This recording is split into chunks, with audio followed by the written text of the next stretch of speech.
Well, hello and welcome to everyone. Thanks for joining this webinar today, co-sponsored by the American-German Institute at Johns Hopkins University and the Konrad Adenauer Foundation. I'm Jeff Rathke, president of AGI.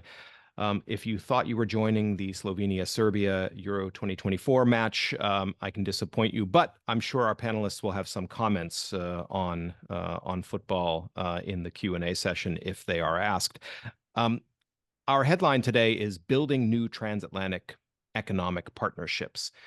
And we are at a point where the global economic architecture is increasingly stressed by the rising phenomenon of systemic rivalry and geostrategic competition.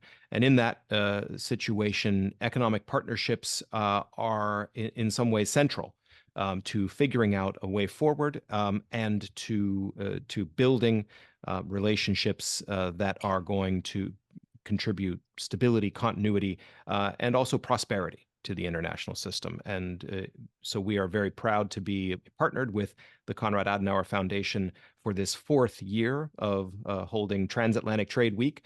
And with that, I want to hand things over to our counterpart, Hardy Ostry, who is the director of the Washington office of the Konrad Adenauer Foundation. Hardy, over to you. Thank you very much, Jeff. Ladies and gentlemen, distinguished speakers and participants, a warm welcome also on behalf of the Konrad Adenauer Stiftung here in the US to our participants in Europe as well as here in the United States. As Jeff mentioned already, we are very happy and proud we're able to organize this Transatlantic Trade Week already for the fourth time. And this time under the title Widening the Circle, Building New Transatlantic Economic Partnerships. And without further ado, I would like to hand over to Peter Rashish, the Vice President and Director of Geoeconomics, who is going to moderate this event. And once again, thank you all for joining us. Thank you. Thank you very much, Hardy, and thanks to you, Jeff. Let me add my welcome to the panelists and to all of you who are viewing this webinar. The title of the webinar is Widening the Circle, Building New Transatlantic Economic Partnerships. And I think we, in fact, are holding this event at a very timely moment. Over the past weekend at the G7 summit in southeastern Italy, we saw that beyond its core members, Canada, France, Germany, Italy, Japan, the UK, the US, and of course, the EU is represented as well. We also saw several countries from diverse geographies and diverse levels of economic development who were there: Brazil, Turkey, India, Argentina, Algeria, Kenya, and Tunisia. And so I think that this G7 from last weekend both reflected and has given impetus to the idea that the US, Germany, and the EU will likely need to increase their the use of the international trade and economic policies, whether it's individually or together, to engage countries in Africa,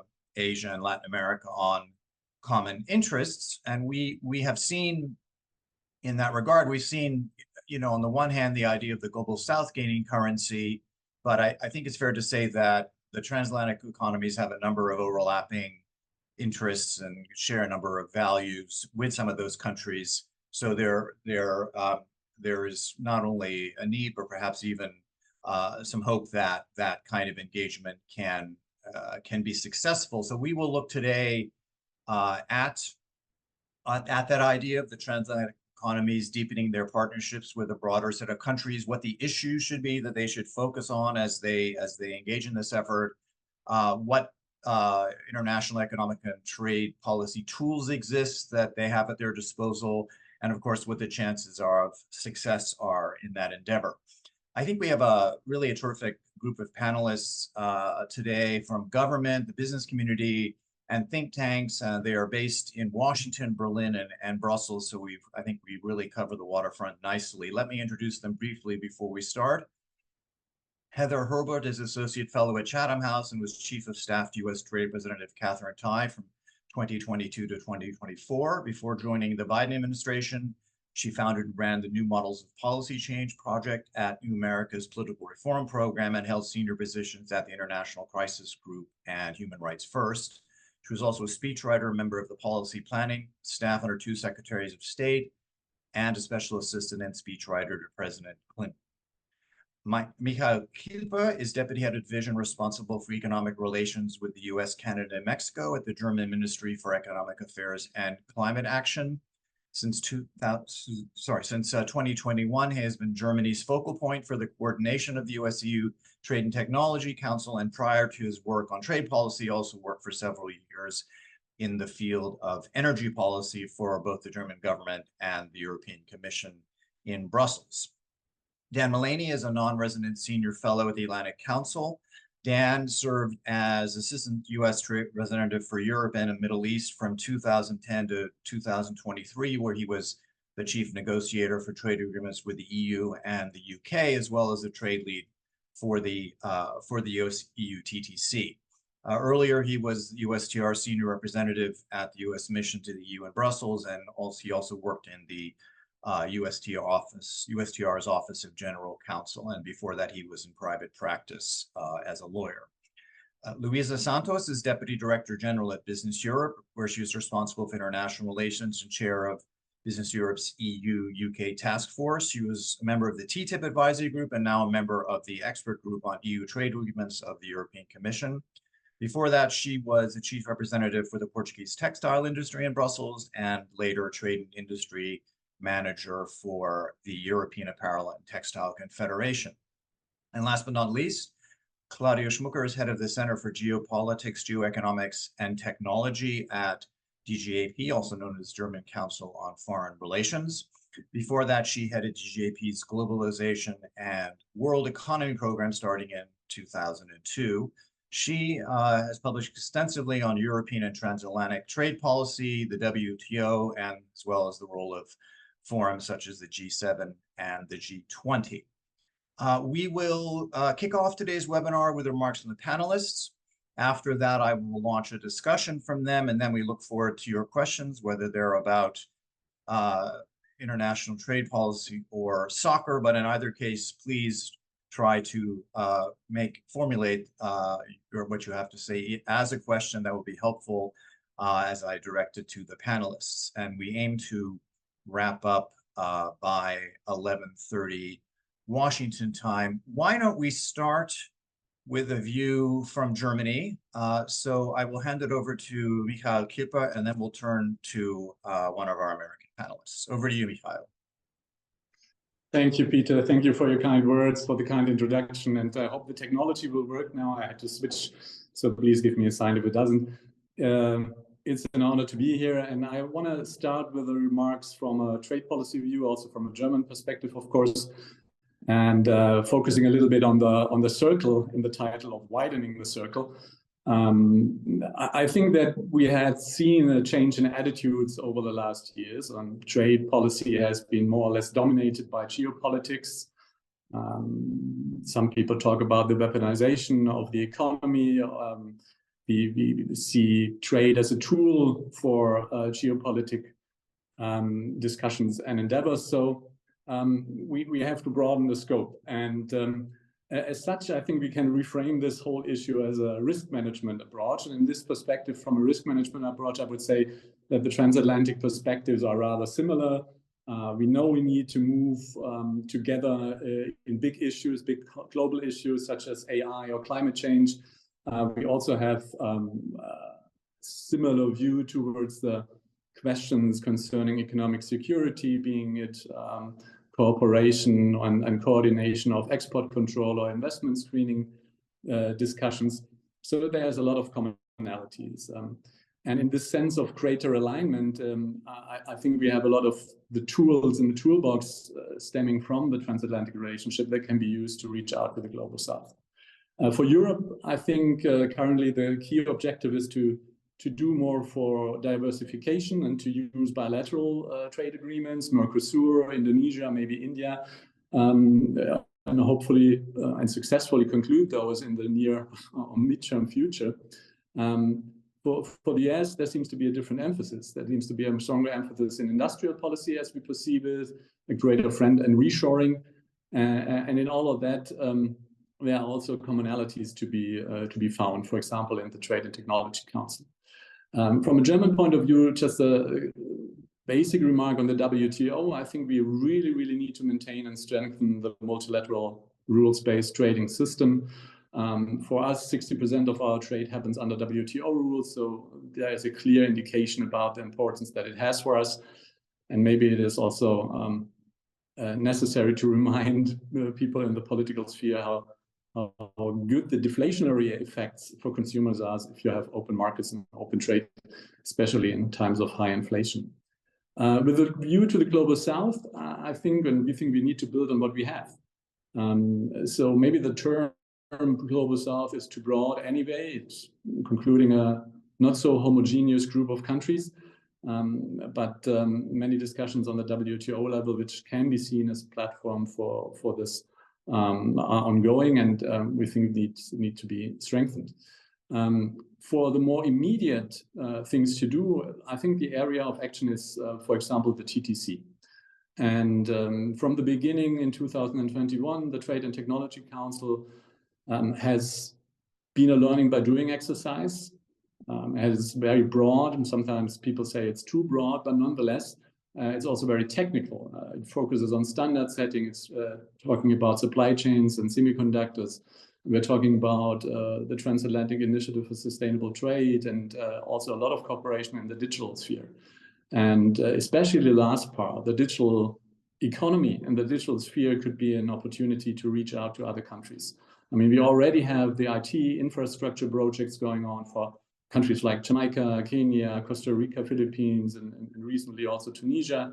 And this seems to be a good small blueprint on a possible way forward. Some commentators also think that there might be opportunities for the question of subsea cables.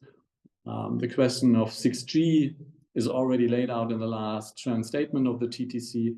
So for all this area of digital standard setting, for the digital economy, I think we have a potential to reach out to others.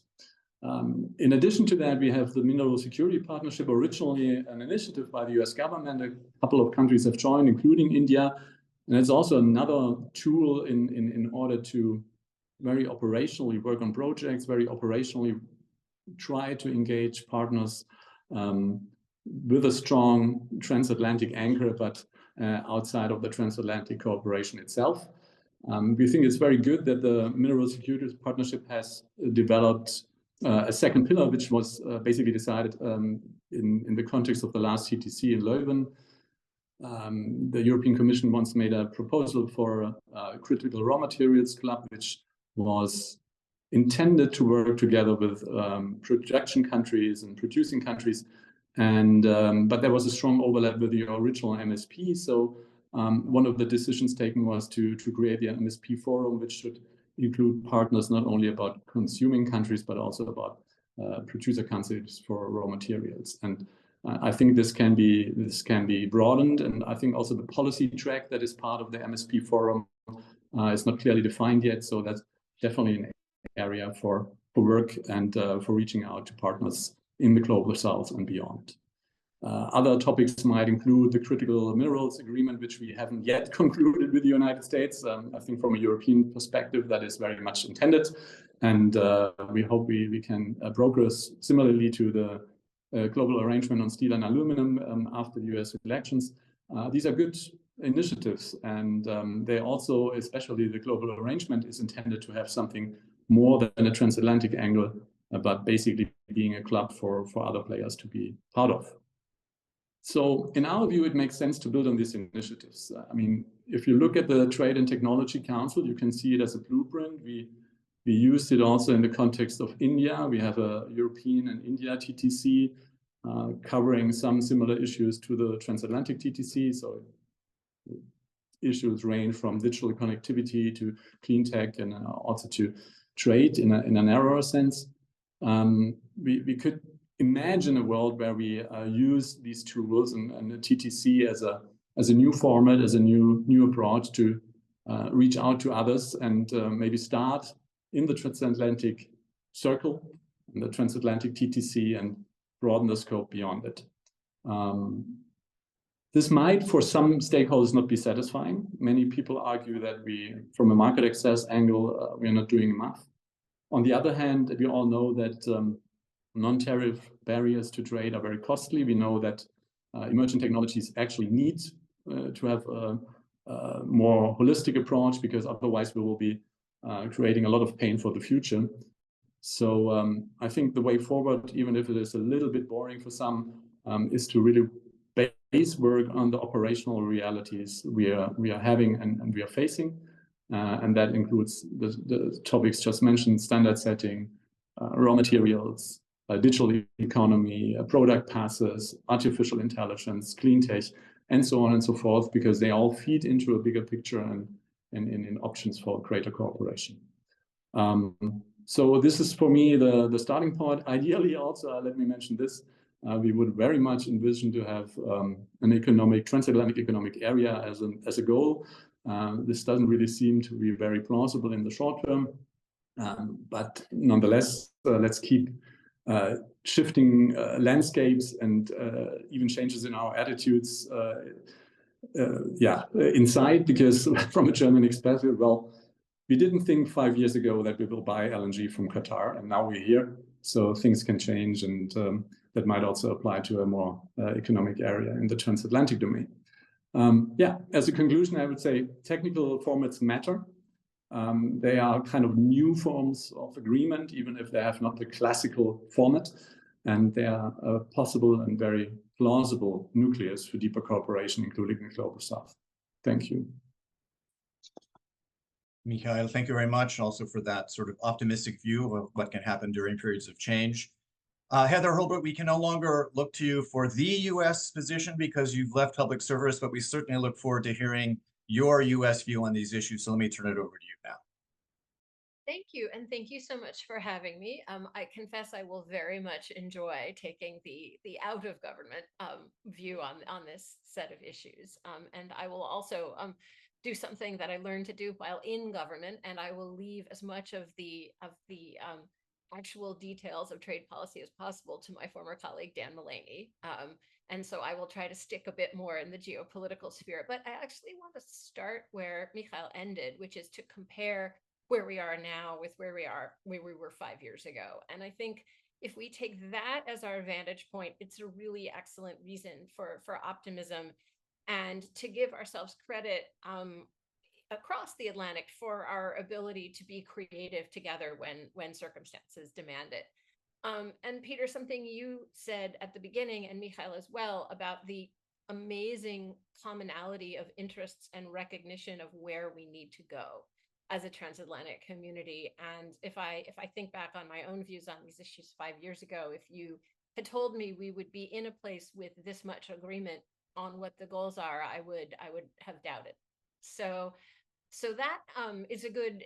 I will start with the place of optimism, but I will then say that that has not, however, prevented operationalizing that commonality of approach from being devilishly difficult, and I think perhaps more difficult than many of us thought it would be or thought that it needed to be.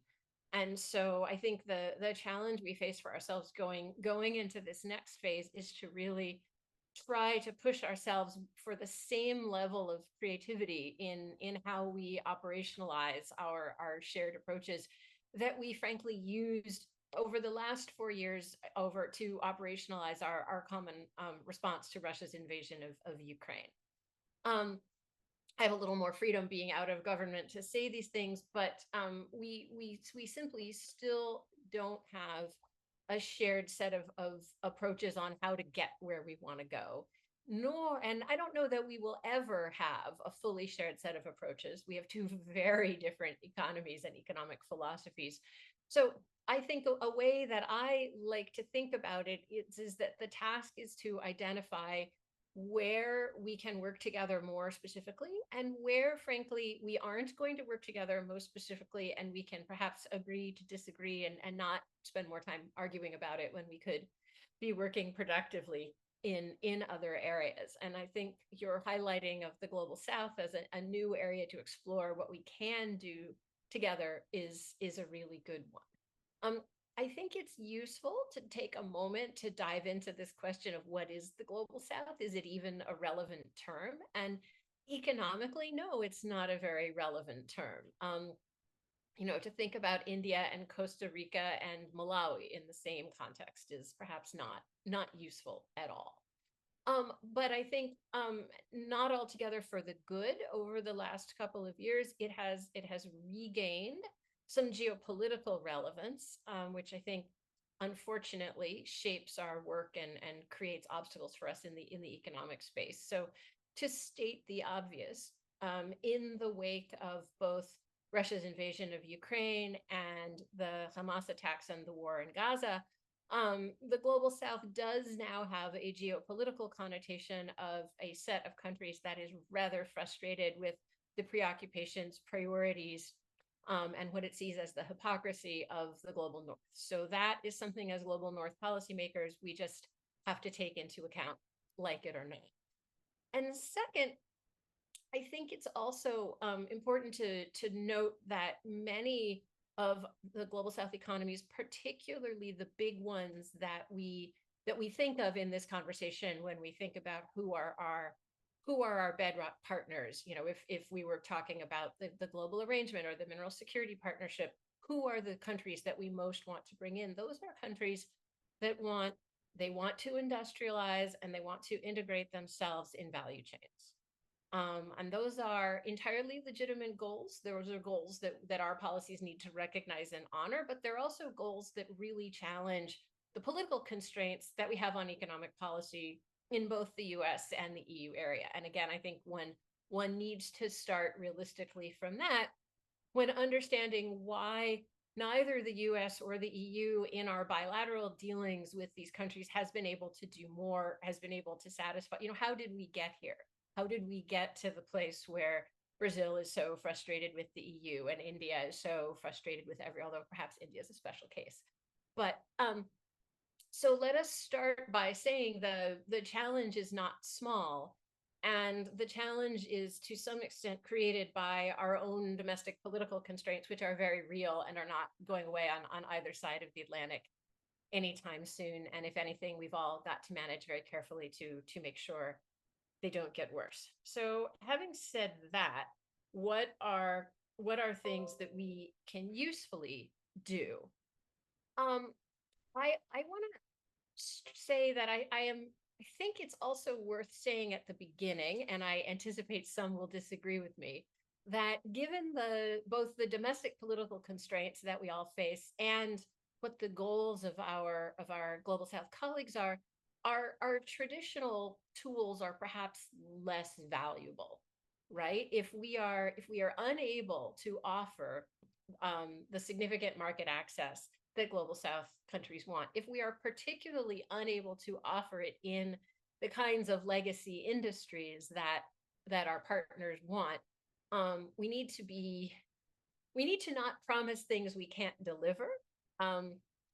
We in the transatlantic relationship have a bit of a challenging history, which some of us have scars from, of promising things we can't deliver in the economic space. So I think one of the ways that we can distinguish ourselves is by promising what we can deliver. Mikhail, I think your points about technical cooperation, about standards are very well taken here. Exploring new space is also worth thinking about. And I think, frankly, certainly a challenge that we have on the US side. And I will let my EU colleagues speak for themselves on this one. But if the economic relations with the global south are as core to not just our geoeconomics, but our geopolitics, as Peter, your formulation of this panel suggests that they are, then we will need to prioritize, for example, where are we putting our political capital for market access? What are the most important things where we do need to be asking our publics for market access?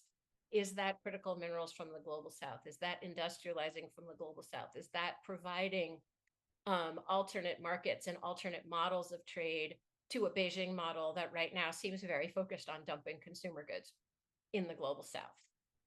And if that's what we think is a priority for geopolitical reasons, then that has really important implications for our politics here at home, what we prioritize, and also then but we deprioritize, and maybe we deprioritize some of our other traditional trade goals.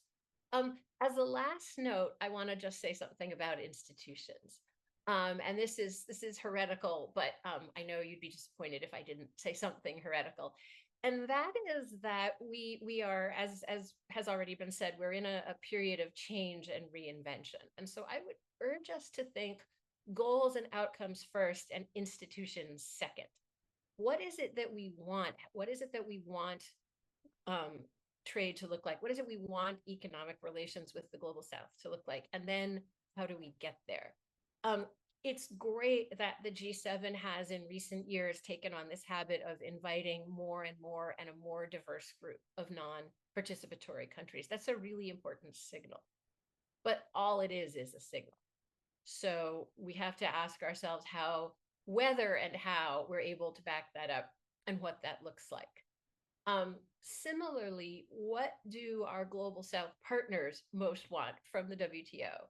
And is that really aligned with what either we in the US say we want from the WTO or what you in Europe say you want from the WTO? And I would argue that the global South, this is where you really can't generalize what Latin America wants from the WTO, is actually quite aligned with what Europe says it wants from the WTO. What India wants from the WTO, completely different. Africa, yet another case. Asia. So I completely understand that for our European colleagues, the WTO as a cornerstone of the international global order is a goal in its own right. But let's not confuse that. And I have to take my own medicine here and agree to disagree. But let's not confuse that with our goals with respect to the global South. And I even think, and I'll use this as my closing thought, if one of the things that we, the US and the EU together, went to the global South with, or went to some of our major partners with and said, what could we change to make it, if we can't do as much for you in market access as we would like to, what space do you need around the WTO that would help you with your economic goals? I think we would hear some very interesting things and things that would be challenging to both sides of the Atlantic, but potentially offer another opportunity for forward progress. And I'll stop there. Thank you, Heather. It was interesting what you said about institutions. If you don't mind me coining a phrase, it sounded a bit like a Bauhaus theory of trade policy with form following function. So let's see if any others echo that sentiment. Why don't we go across the Atlantic to you, Luisa Santos, for a view from Brussels and a view from the private sector. Over to you. Thanks a lot, and thanks very much for this debate, which I think is very interesting because it allows us to try to see also the perspective outside the EU and US. And maybe I'll start by saying from a private sector point of view, I mean, if we are only looking at the reality, I would say that the EU and the US football is not the same football as we see it in Europe. We talk about football, but in the US, our football is soccer. So there's not just a minor issue of words, is that we do have different ways of acting still today in the international setting. I would start by saying that a lot of the US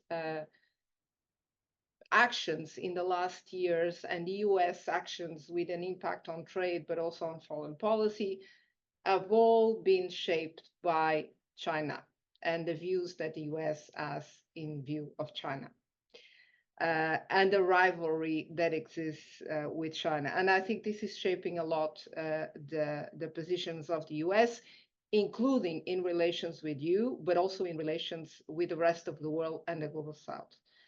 Now, we don't view exactly things the same way.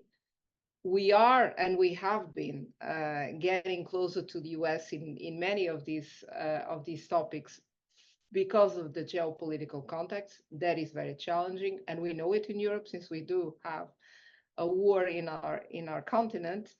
but we still don't see things exactly the same way in terms of how we view China. And this is important because it has an impact on how we approach the issue.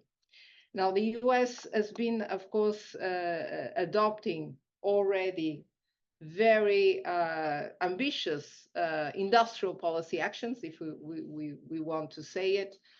You know, a lot of support, financial support to a number of the industries, the Inflation Reduction Act, the CHIPS Act, etc., but also introducing more and more other types of policies to protect the market and to ensure that investments are done in the US with maximum local content in the US, maximum jobs in the US, and this is all also as a way of containing China and in view of China's also economic and technological competition.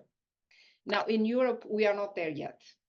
We don't have a similar approach. I mean, we are in the midst of the discussion right now on whether, and we are, I would like to say we are a bit the ball in the middle of the football between the US and China, because of course we don't want to follow we don't want to follow the same approach, and we don't as business, because of course we don't want the EU to embark in a protectionist tendency to close the markets, and we still want the EU to continue to do trade agreements. In the US we see less and less of an appetite in terms of market access.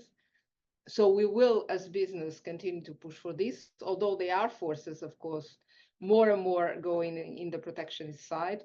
So we still think trade can play a role, not only in diversification strategy for the EU and mitigating risk, but also engaging with third countries, including the Global South.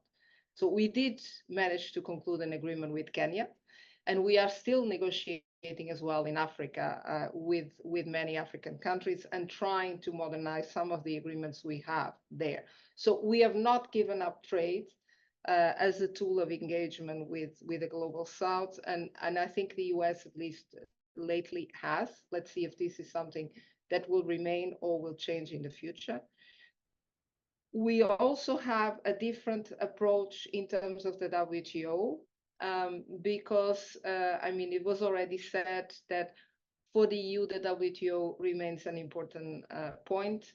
And I would like to stress that it's not just a question of rules, at least not for the business side, it's an economic issue, because of course, we are two major trading partners, and that's the US and China. The only set of rules we have is the WTO. We do recognize that the rules are not perfect, far from it.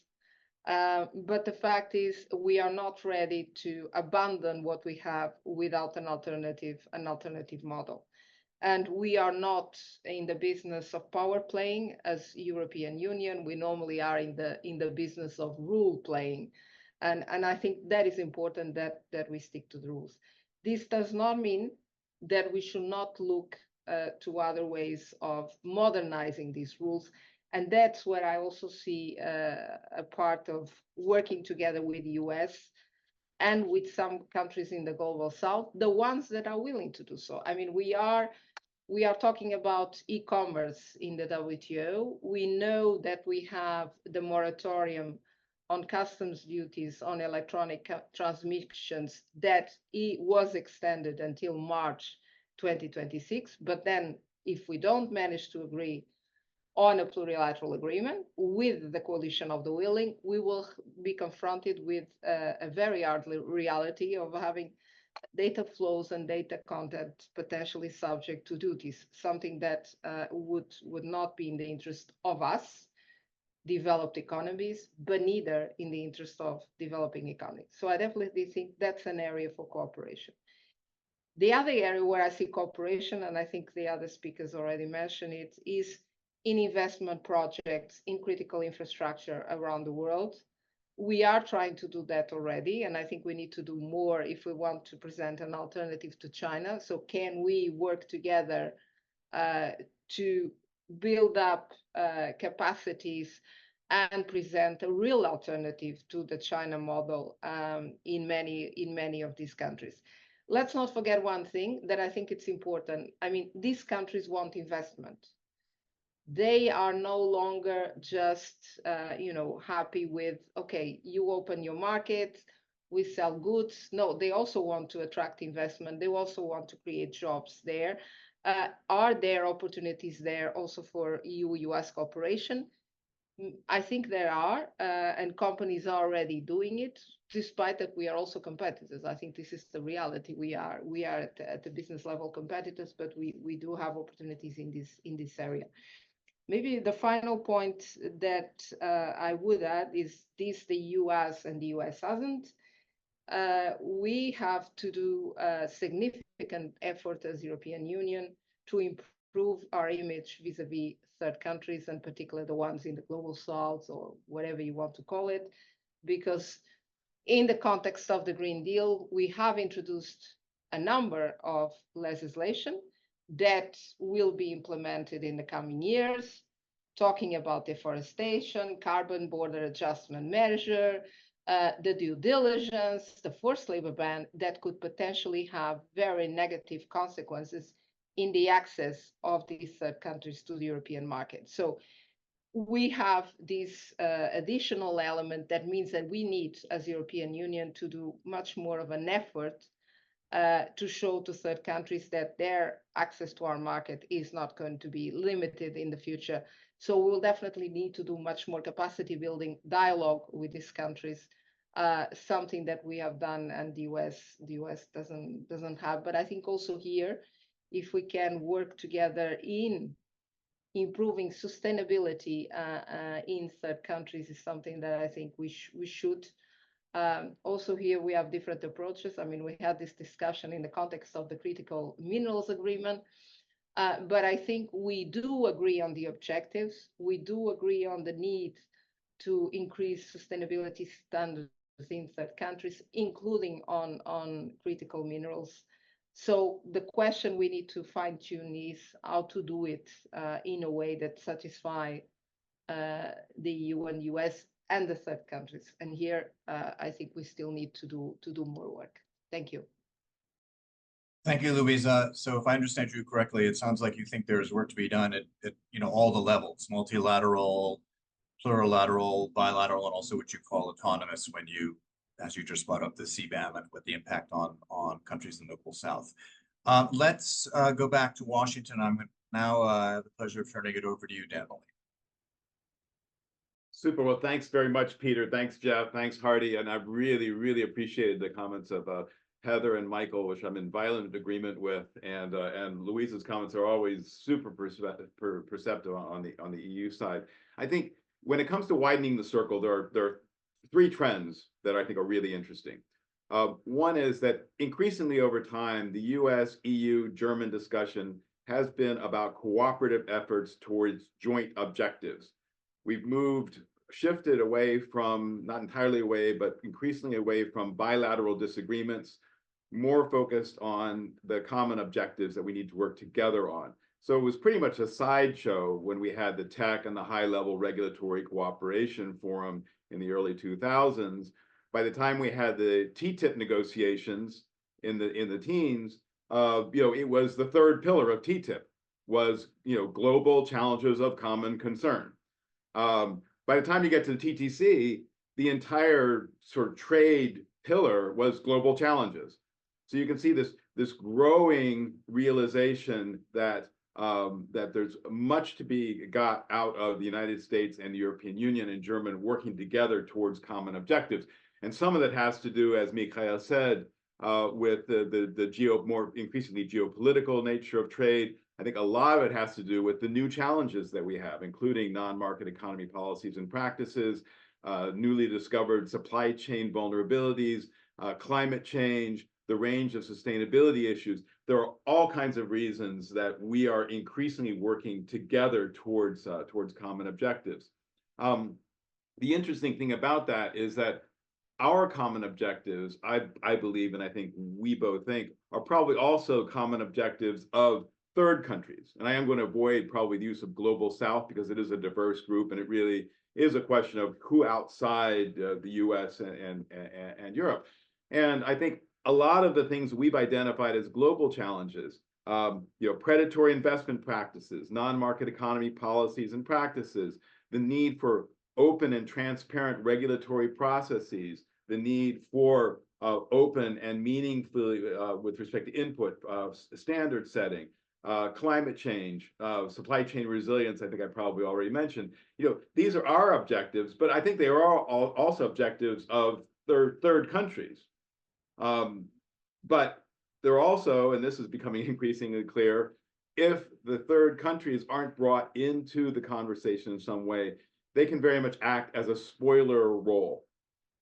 So I think it's really important, and I think we're increasingly recognizing the importance of bringing in third countries in pursuing our climate objectives. Because if we don't, you have the EU pursuing a CBAM, very laudable objective of preventing carbon leakage, but India wants to challenge it. We have these very strong outcomes we're looking for at the WTO at Abu Dhabi, and we find that India and South Africa stand in the way. I mean, the list goes on. So I think even though the discussions that we have on these common challenges should be for the benefit of these third countries, I think by not including them in some way, we undercut that objective. And I think the third thing is that there is an increasing recognition that this is the case. Several people have mentioned the fact that we're inviting other countries to the G7 meetings.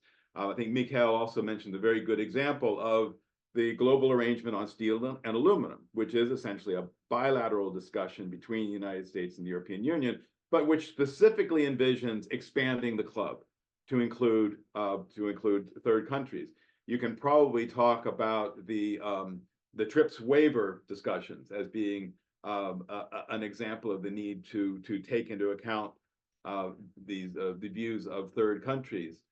In the TTC, we have the example of a whole working group dedicated to resilient connectivity, and it's specifically involving in the discussions at TTC other countries like Kenya, Jamaica, Costa Rica, Philippines. So I think those three things, the increasing importance of the common objectives in our discussions with Europe, the need to bring the third countries on board in some way, I think really will drive the substance and the form of how we widen this circle, as Peter said at the outset. I also think Mikhail is exactly right that the best mechanism for achieving this is probably the bilateral fora that we have. And right now it's the U.S. Trade and Technology Council. That might continue next year. It might continue under another name, another guise. There will always be something between the United States and Europe. There always is something between even under Trump, there was something. There was an executive working group. So there will be something. There will be that forum. And I think that forum is where the opportunity arises for us to outreach. And I think you do see that in the TTC when we're talking about supply chain resilience, non-market economy policies and practices, the anti-coercion agenda, a whole series of things where we, the United States, can sit down with Europe and decide, okay, what are our common objectives? How do we pursue those? And increasingly significantly, how do we widen the circle? How do we bring in these third countries? We're in an interesting period now because we've had the sixth and final, at least under this commission and this administration, meeting of the TTC. We have probably an 8 or 9 month window before anything else gets taken up, after there's a new commission in place at the end of the year and a new administration team after next year. There really is time now to focus on, okay, how do we use these bilateral fora to widen this circle? And I think there are a few things that we have been focusing on increasingly. I think some of those have been highlighted by the earlier comments, and I think we probably need to ramp up our focus.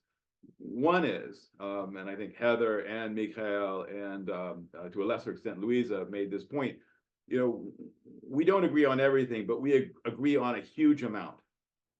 And so I think there's a key imperative to sharply define the objectives that we agree on. We need to define those issues in a way that we can both very fulsomely pursue that cooperation, and then determine ways that we can outreach to third countries. So for instance, Louisa was saying we have different approaches to China. Okay, fair enough. But we may or may not have different approaches to massive subsidies or state-directed enterprises, or massive excess capacity, or predatory investment. So, you know, maybe we don't need to couch a discussion of general objectives in terms of a, you know, China or not China agenda, but define it in terms of the global practices that are problematic, not just for us, but for third countries, and divorce it from the part where there is a third rail, like, you know, let's get together and talk about China, because we know that on the European side, once you say let's sit down and talk about China, you know, that there's going to be resistance. Let's get together and talk about non-market. Let's get together and talk about massive subsidies, predatory investment. That's a conversation we can have.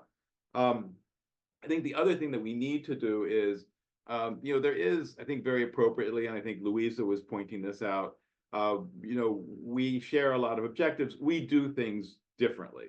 You know, it's football, soccer, you know, China, not China, you know, but I think we probably, as trading partners, need to focus less on what we consider to be fundamental differences, like, you know, the shape of the ball and whether you kick it or throw it.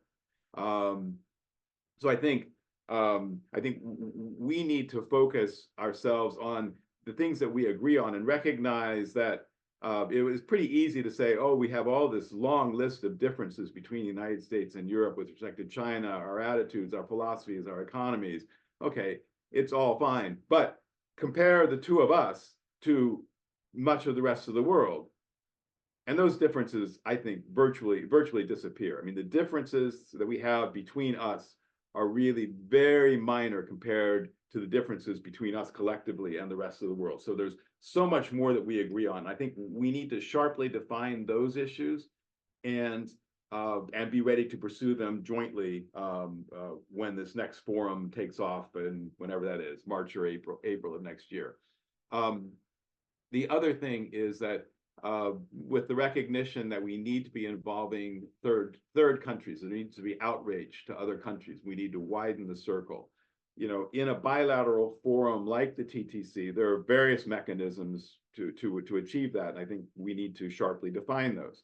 One is where the US and the EU agree on some objective, whether it is openness and transparency in regulations, in procurements, whether it's you know, examining investments for their predatory nature, all those things.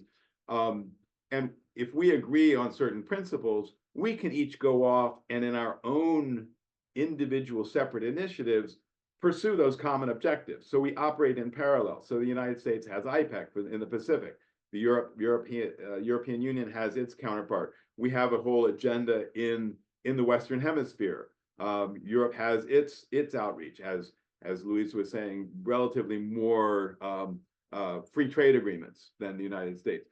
Whatever the form of our individual outreach to these third countries, if we agree on the broad objectives, we can take that same message to those third countries and widen that circle substantively, even if we don't have all those countries sitting around the same table.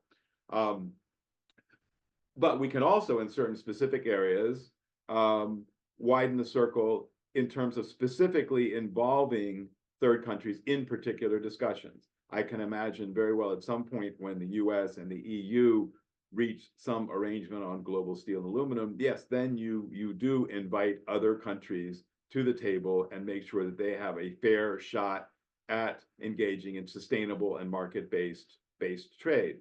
You know, the idea of secure connectivity in the countries that I mentioned. Why isn't that something that the United States and Europe can get together and work together on? When it comes to things like sustainable food in Africa and other places where we each have individual programs. Why can't we go in together and talk specifically to some of the countries that are engaged in some of those practices?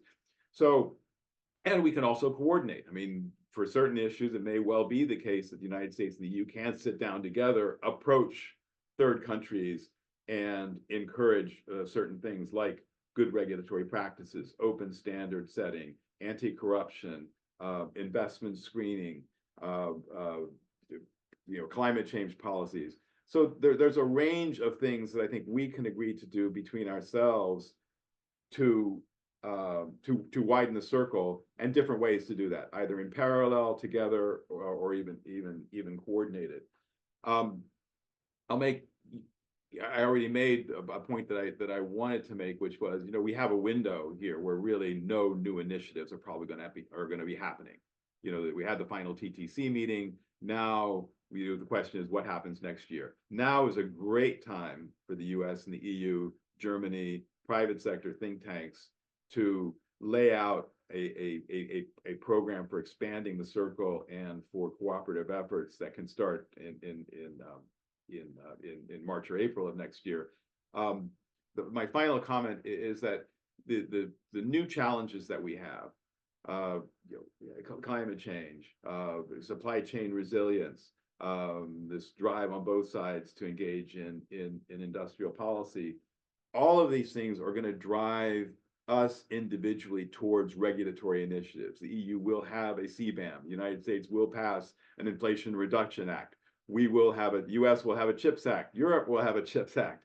A massive number of these individual unilateral regulatory measures to respond to these challenges, those will be in place. And so if we don't find the common elements that we can work together on so we can better achieve that common objective, we may end up more in the direction of trade wars between the United States and Europe, as opposed to areas where we can cooperate toward the objective and maybe bring in some of the third countries. So there is, I think, a significant amount of urgency, and I think now is a good time, because we are seeing these individual regulatory efforts. They're not all beggar thy neighbor efforts. Many of them reflect common interests. I think we need to identify those, parse those out, and make them very explicitly part of the discussion between the United States and Europe. Whatever we call the TTC next March or April. Thank you, Dan. But whatever we call it, there'll be something, as you said. There's always some. It's like one of the comedians said. It's always something. There's always something. Right. Tech, and high-level that holds cooperation forum, the high-level working group, the TTIP, the TTC. There's always some mechanism. The question is, how do you fill the pot? We'll get it right at some point. Let's conclude the panelist part of our webinar as we began, with a voice from Berlin. So I will turn it now over to you, Claudia. So it's rounding the circle, right? Starting from Berlin and going back to Berlin. So we stick to the circle. First thing I want to say, I really want to congratulate you on the title. I think widening the circle is something that we all need to consider. As Dan just said, it's no longer about transatlantic and bilateral, even though we are the closest partners still, but we need to broaden. We need to look up. If we want to have or address global challenges, we need partners. And even though we are close, we need to look for a global south. I'm just using this term because it's so easy when you speak instead of differentiating. But I agree with previous speakers, it's not a proper term.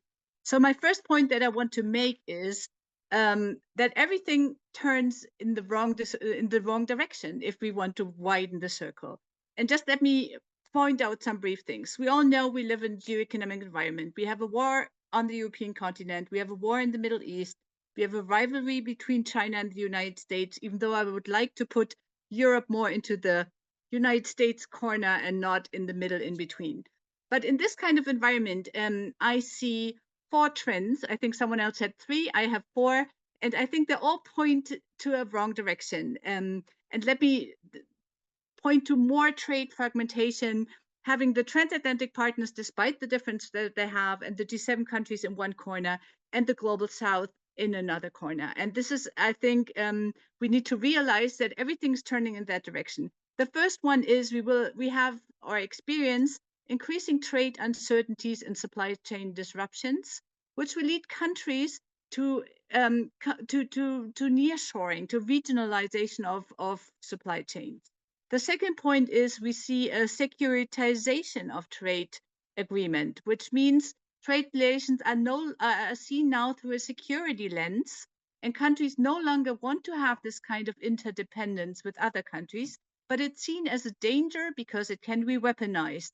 And therefore, we have tendencies towards nearshoring, towards friendshoring.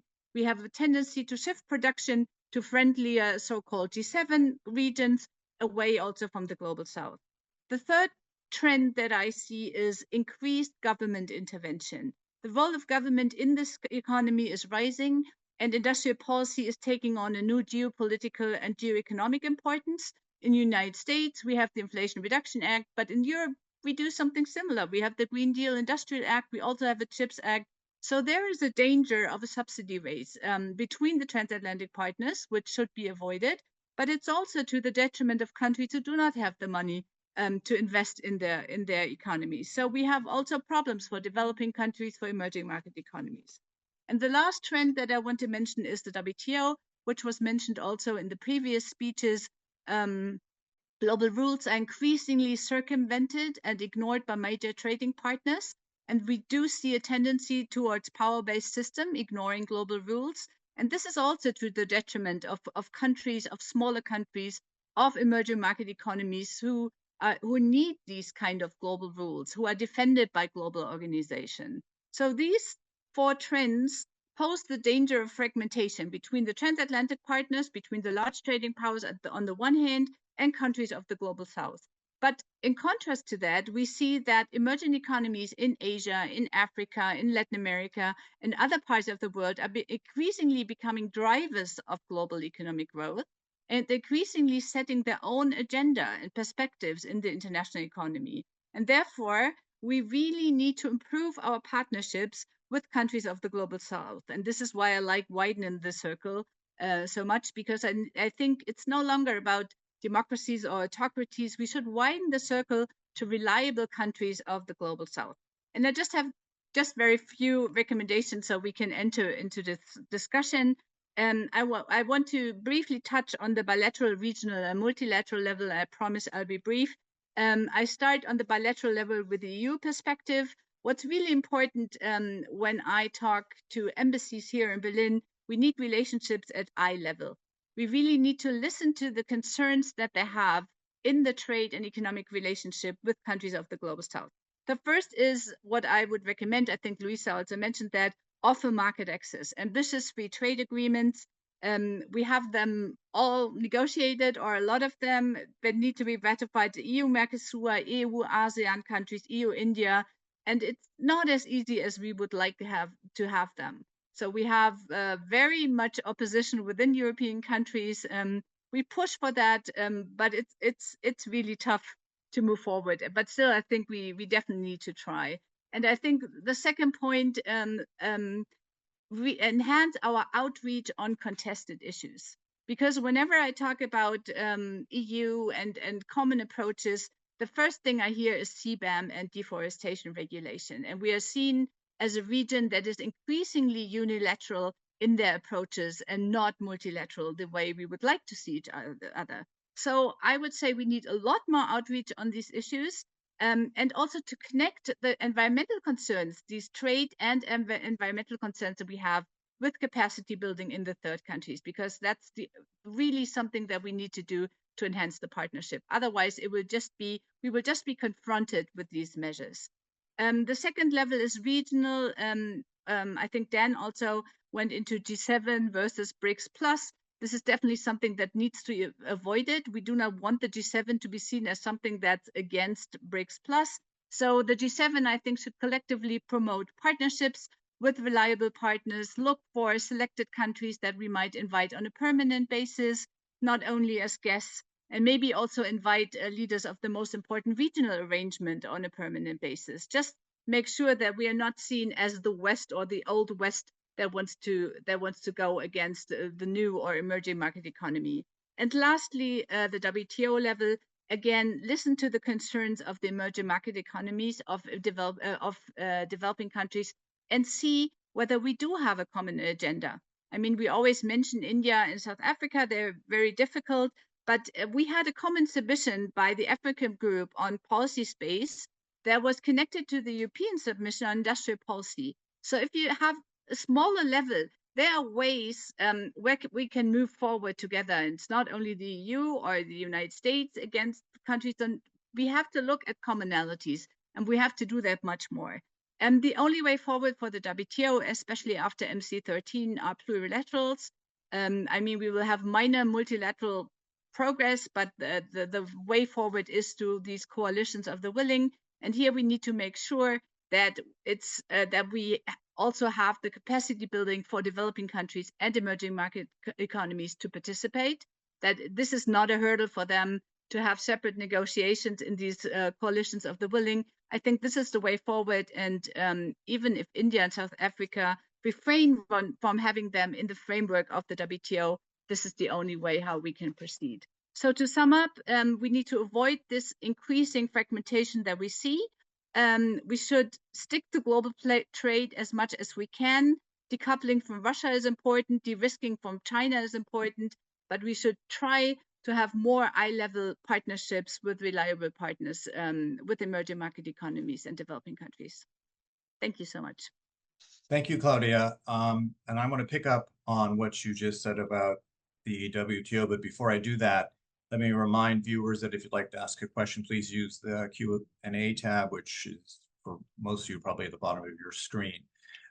So yes, what I wanted to pose as the first question to kick off the discussion is this issue of, sort of where there is room for the US and Germany and the EU to work with countries from a wider set of geographies and sort of wider and more diverse levels of economic development. It seems to me that those countries, as members of the WTO, have a lot of leverage when things are dealt with in the WTO. Individual countries, small countries have just as much power in a way as large countries. It's rules-based. The rules were agreed, cooperatively internationally. So it seems to me that that could be their preferred venue for cooperation on some of the issues we've discussed. On the other hand, we have mentioned, all of you have mentioned, I think, that there are probably going to have to be other venues where these kinds of relationships can be developed.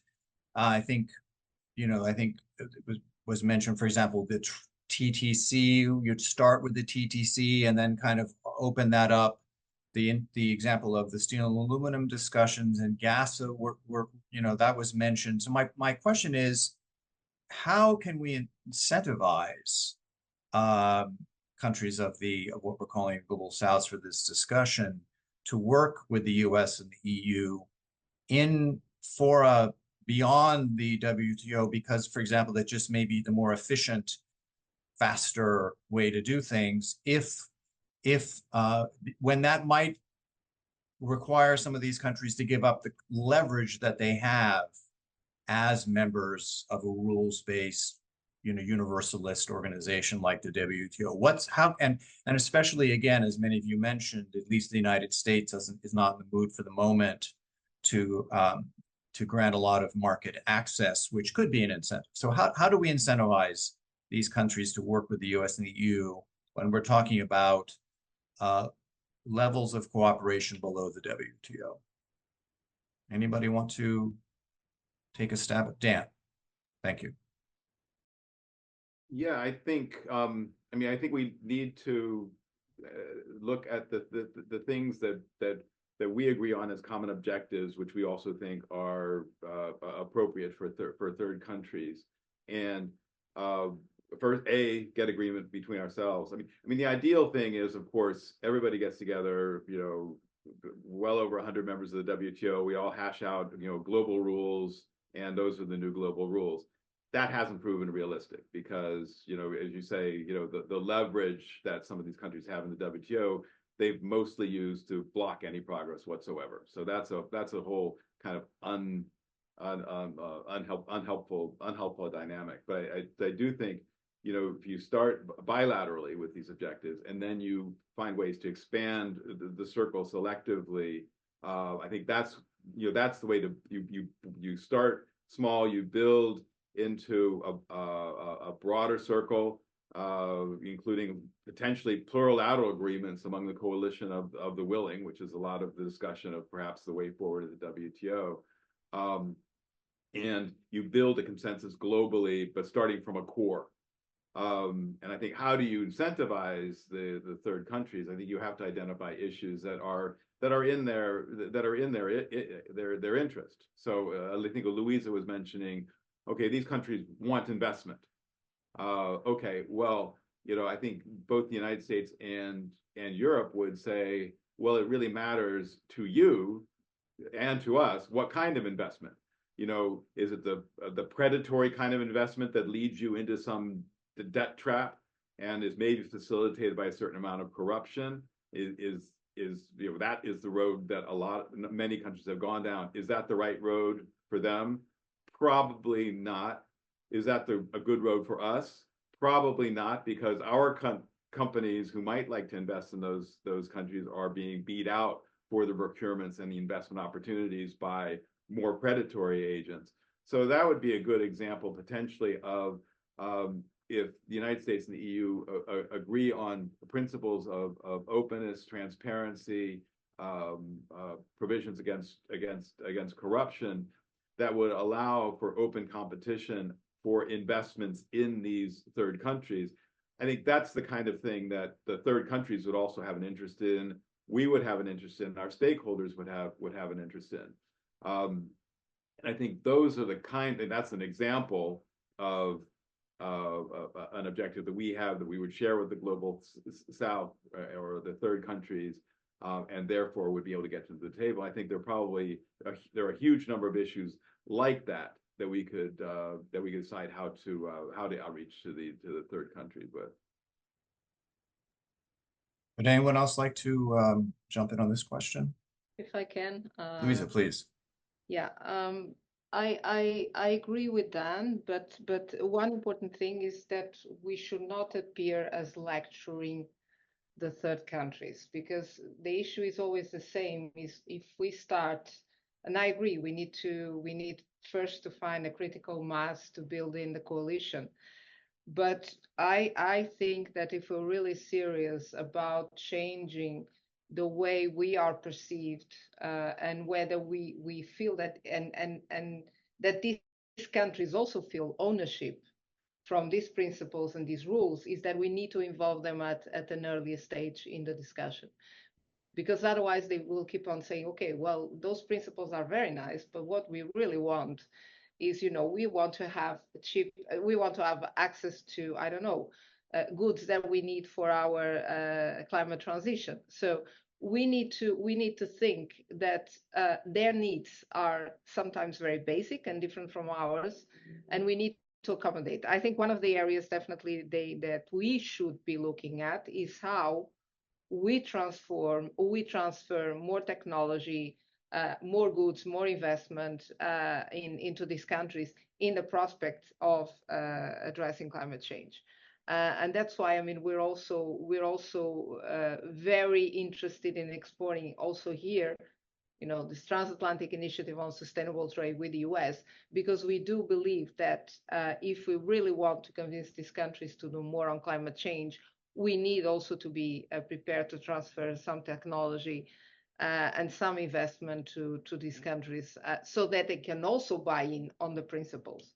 Because it's very good that we impose or try to impose some principles or convince them about the principles, but they always want to see the economic benefits. And that's why I think we need to have a pragmatic approach involving them at a very early stage and trying to respond to some of their economic needs if we want them to accept some of the more traditional, principles, rules, values, and the EU has been doing a lot of that through the legislation, and we know this is also negatively perceived because there is no discussion, unilateral, not perceived benefit for the third country, just problems. So we need to find ways of changing this way of engaging with them.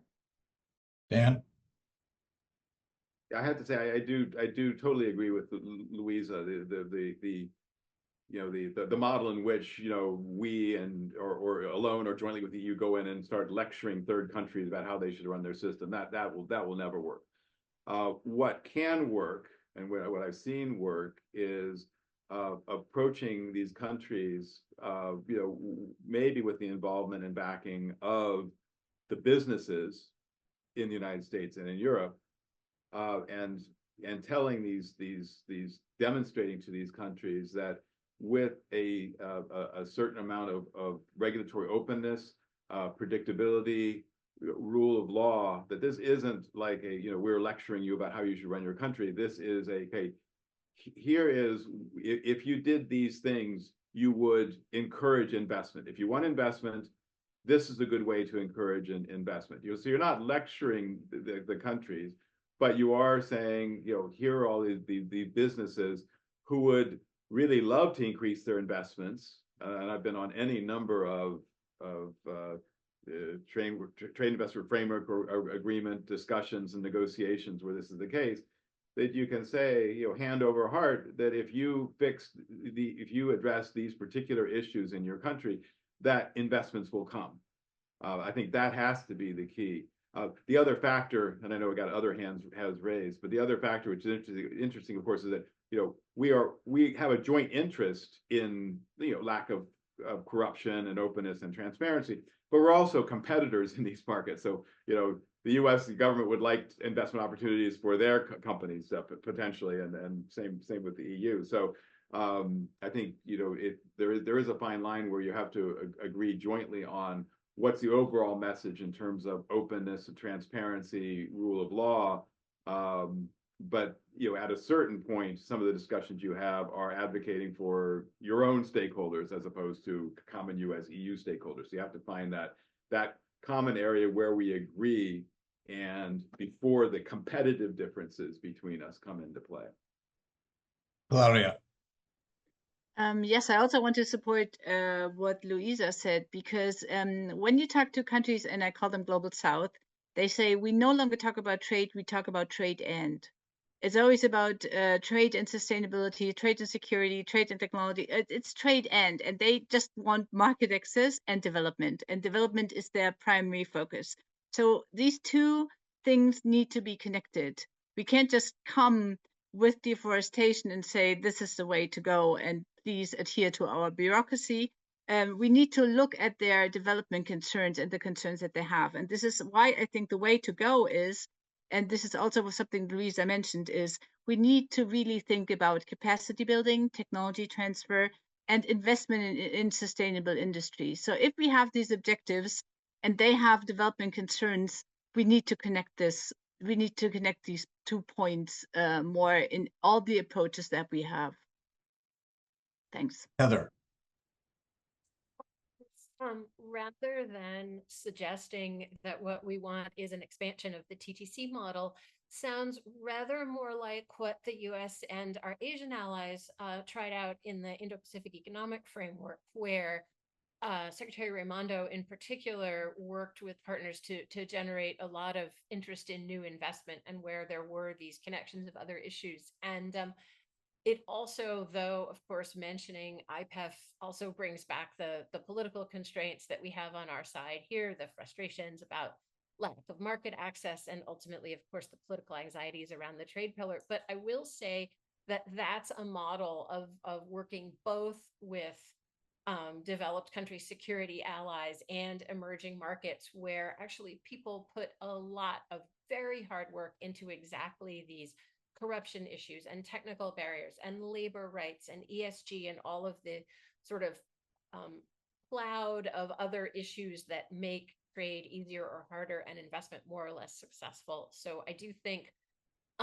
whether you want to call it that or not, that is an interesting model. One other thing I wanted to throw out is that I do think while certainly there's a lot of complaints about the U.S. economic this problem of showing up and lecturing to countries and telling them, and what we do either as the U.S. through things like the IRA or as the EU with CBAM and the deforestation that shapes other countries' economies, whether they want it or not. I think as we look in the next couple of years, where the EU has taken these two really big, interesting steps with CBAM and the deforestation agreements, how can we manage the competition and the inevitable sort of flow that comes out of how other countries react to that? How can we manage that in a way that is most productive for our shared goals, right, of a stable, open, prosperous, and sustainable economy? And what are going to be ways where, rather than getting sidetracked into a US-EU fight, or when the US, for example, can't adopt a CBAM, just like what the EU has done, but how can we instead say, okay, so the EU has done Model A, and we the US are going to talk to you, the EU, about how we're going to do Model not A. And between us, fine, we have these two, but the whole attraction of the transatlantic world is competition and openness and choice. And if you don't like the Washington way, you can try the Brussels way. If you don't like the Brussels way on deforestation, the US needs to come up with an alternative that points toward the same goal. So I think we have to get, and this is again true on both sides of the Atlantic, even where we have our crown jewel achievements like the CBAM or the IRA, we need to not be afraid of kind of friendly competition aiming at the same goals. Okay, Mikhail. Well, thank you. Yeah, I just want to echo what Dan said and also what Claudia said about the high-level discussions and Dan's remark about the involvement of businesses. I think the mineral security partnership and this new MSP forum could be kind of like a use case for that, in the sense of that we engage with other countries and could also in the policy area discuss about standards, for example, for sustainability as well as labor together with them, instead of coming from a we all know it in a lecturing position. So the inclusiveness of such an approach is helpful, and it is a bottom-up characteristic. So we're thinking about specific projects. We're not doing all too big picture, but we're coming from a specific interest in a specific area. So that could be helpful, and we'll see where that is going to be taken. And yeah, I think we really need to dial it down to the technical level at some point. And yeah, MSP could be one option, and other forms like IPA for TTC as well.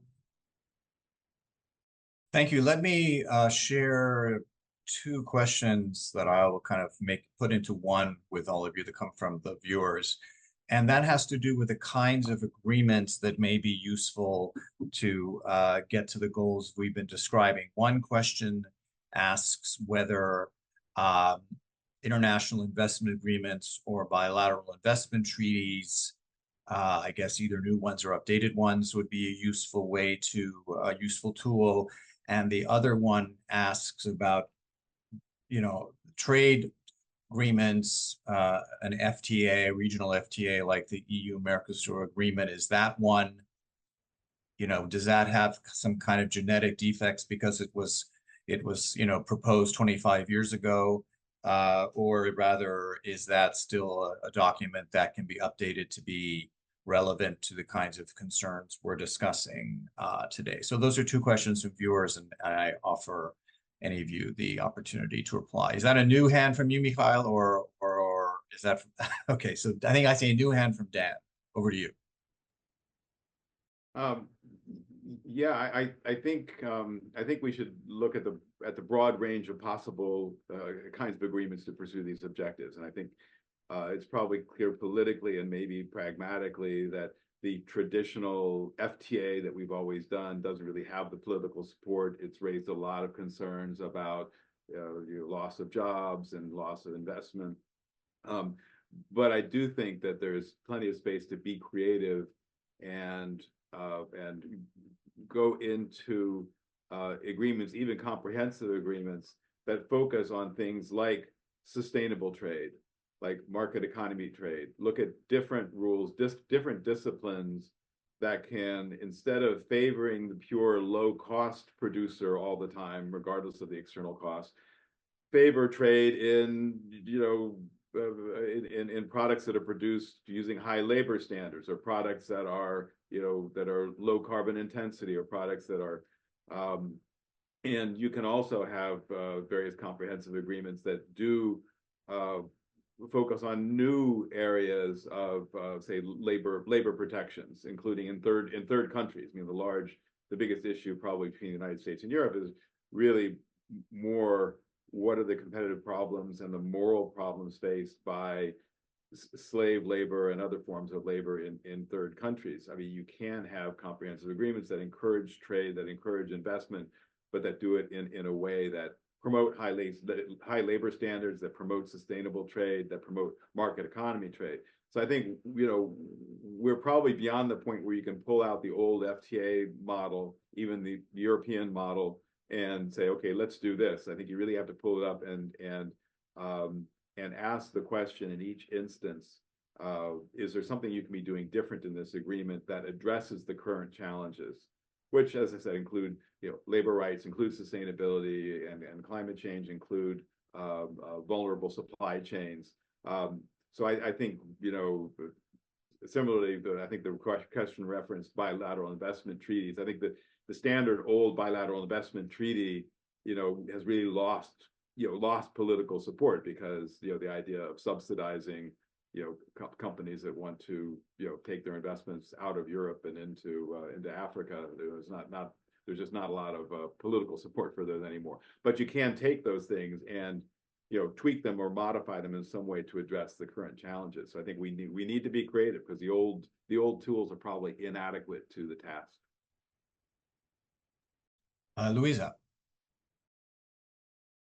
I wanted to come back on the investment, because actually it's a very good question. I mean, we are in a very peculiar situation in the European Union, because we have abandoned the model of the investor to state dispute settlement that the US still has, and have introduced a model that actually we have never tried it, because in the meantime, the investment court system, in the meantime, we do not have an agreement that is in force with this system, because we don't have yet CETA ratified or fully ratified. So we have in Europe a problem with investment protection, and that's why we are now looking at doing sustainable investment agreements, and this is something we are trying now with Africa. So without the protection part. So we are more in the sense of a facilitation of investments, and in the idea of creating conditions for more sustainable investments to happen, but without the protection. Now, is this working? We still need to see. It is a fact that the protection of investors is a very toxic issue. But on the other hand, what we do see is that with the strong intervention of the states in the economy, we see more and more reversal of some decisions. And we saw one in Mexico very recently that actually is subject also to a dispute in the context of the USMCA. But we are also suffering as European Union. So the problem remains that, of course, if these third countries want to attract more foreign investors, they need to give some sort of legal certainty to investors that they are not going to be expropriated in the future. And if they are, they have ways of at least using the legal system to try to obtain some sort of compensation for their losses. And this, I think, is something that we should probably try to do if we manage with the US to see if we can come back with some kind of model that could be that could work for both of us also in third countries. But I do think it is one of the issues that we don't have an easy answer, at least in Europe at the moment. and it's not great for business. Maybe it's just on Mercosur. I mean, it is true that the agreement started being negotiated 25 years ago, but what we are negotiating today is not what we were negotiating 25 years ago. So the agreement is quite different, and in terms of sustainability, it's quite advanced. So let's put things as they stand. We are basically not able to conclude the agreement because a sector in particular has concerns when it comes to the competitiveness of Mercosur producers and exporters of beef. This is the reality. And if we are not able to find a solution for this, we will not able to conclude this agreement, unfortunately, because the real reason is not a sustainability one, for sure. Thanks. Claudia?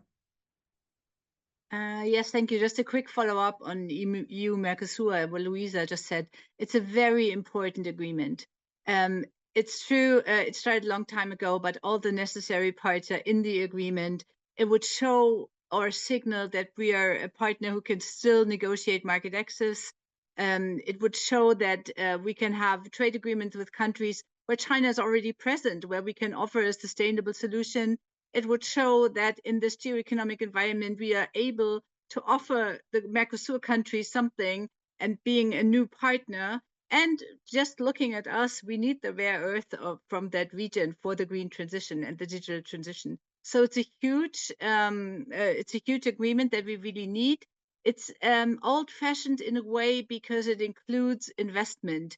The EU has decided that it would only negotiate EU-only agreements which is without investment protection. So it needs only to be ratified by the European Parliament, but Mercosur would have to be ratified by all member states as well. But other than that, it's a very modern and very important agreement. And we hope that agriculture and beef is not the one that will ruin the entire agreement.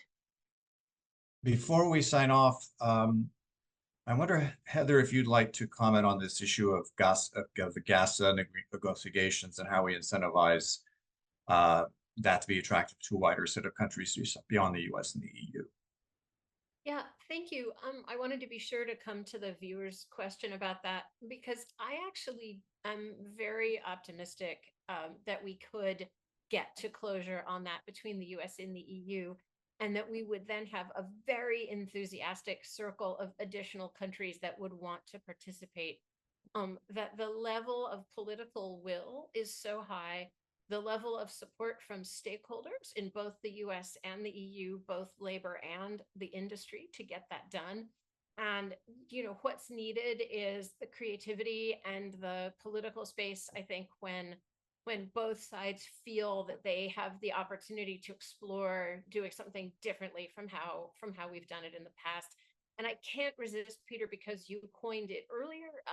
If we really are in a Bauhaus trade world, the form of the old comprehensive style partnerships does not get us the functions that we need now. And I will, it's none of my business to comment on the EU-Mercosur, but it's very hard to look at our emerging economy partners who come to the EU and say, we want more policy space, and then say to them, here, have an old style comprehensive free trade agreement, which really takes away a lot of regulatory policy space.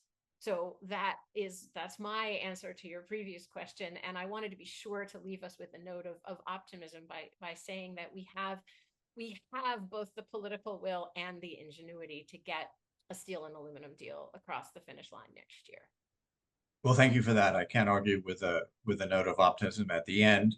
And so that just leaves it to me to thank all of you as panelists for the fantastic discussion. Thank you, viewers, for tuning in. Let me also thank again the Konrad Adenauer Stiftung, and also would like to thank my colleague Yishang Xu, our geoeconomics program officer, for all his help in putting together this event. Look forward to future cooperation. I don't think any of these issues are going away. Maybe they're just getting started. So I think we have lots to do ahead of us. And I hope wherever you are, you stay cool if that's what you need, or stay sunny if that's what you need. So thanks so much for joining. Bye-bye. Thank you so much. Yeah, bye. Bye.